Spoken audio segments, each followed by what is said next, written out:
Hello friends, and today I'm giving my reaction to another of the recordings which has emerged from Elton John's forthcoming album, The Lockdown Sessions. This is his duet with Charlie Puth. It's called After All. It's already had quite a good airing in public, and they performed the track together at the Global Citizen concert at the foot of the Eiffel Tower. Now, Charlie Puth, who's only 29, is a singer, songwriter, and producer. And apparently, he met Elton in a restaurant by chance in 2020. And since then, they've become very good friends. So, how did this track emerge? Well, unusually for Elton, it started with the music. Elton came up with this melody, he sent it to Charlie Puth, who came up with the lyrics. And according to Elton, we had an amazing chemistry in the studio. Charlie Puth said it's incredible how the melodies and chords seem to come to him instantly. So they're obviously big fans of each other. Let's have a look at the track that they've created.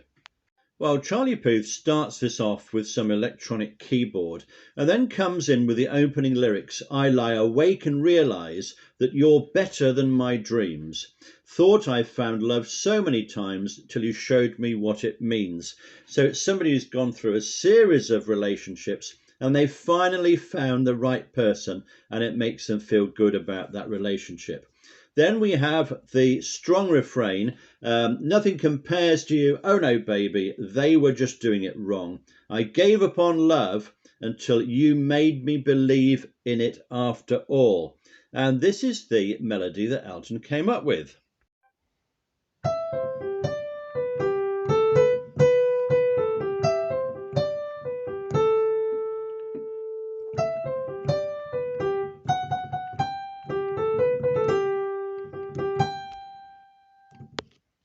Now, as we know with Elton, he's got this fantastic skill at coming up with catchy melodies. Now, I'd imagine when he sent that through to Charlie, he'd already harmonised it as well. Because I imagine he writes, like some songwriters do, creating the melody and the harmony at the same time. People who compose on the guitar tend to do that as well. It just kind of all fits together as one to start with.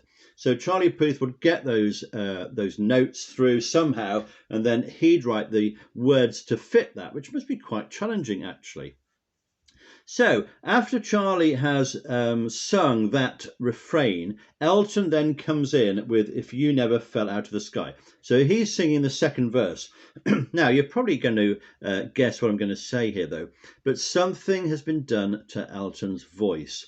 Somewhere in the tweaking on the production of it, on the mixing desk, his voice has been altered electronically sometimes. Now, this may be something done to appeal to a younger audience because it's fairly common there, maybe. But my question is, why mess with something? His voice is sounding so good at the moment. The Stevie Wonder track, he's sounding so good on that. A rich voice, it's right in the correct pitch for him. So why have they messed with that? I don't know. And that's a slightly down mark for me for this track. Now, after 2 minutes, they've both sung a verse and a chorus. The whole thing goes into what sounds like a little bit of ad-libbing, the refrain coming in again, then both having a little bit of a go over it. It gets a little bit complicated, a little bit uneven for me, and I might have preferred just a fairly simple version of this song, because it's a strong ballad. The verse and the chorus are both good on here. And I quite like, actually, maybe I shouldn't say this, but quite like just to hear Elton singing this on his own at the piano, actually, because I think it would stand up really well. Nevertheless, it is a duet. The voices go well together. Rolling Stone have called it a classic John Power ballad with mighty harmonies belting out on the final chorus. So there's a lot of people giving a positive reaction to this track. So for me, this is a well-structured song with skillful melody and harmony. The verse eases comfortably into the refrain. My negative points are what's been done to the voices on it and perhaps the over-elaborate finish on this. I'm not going to grade this now. I'm going to wait until the whole album comes out. But I'm thinking this fits in reasonably well around a good to very good track, sort of somewhere in there, maybe a 5 or a 6 out of 10. And will be interesting to see what else comes out on this album. So we've had the 3 songs so far, and we're awaiting, it's not long now until the actual album comes out. Let me know what you think about this duet. How does it compare to the Stevie Wonder one? Better or worse? Let me know, and I'll be back with another Elton John video soon. Don't forget, we're still standing.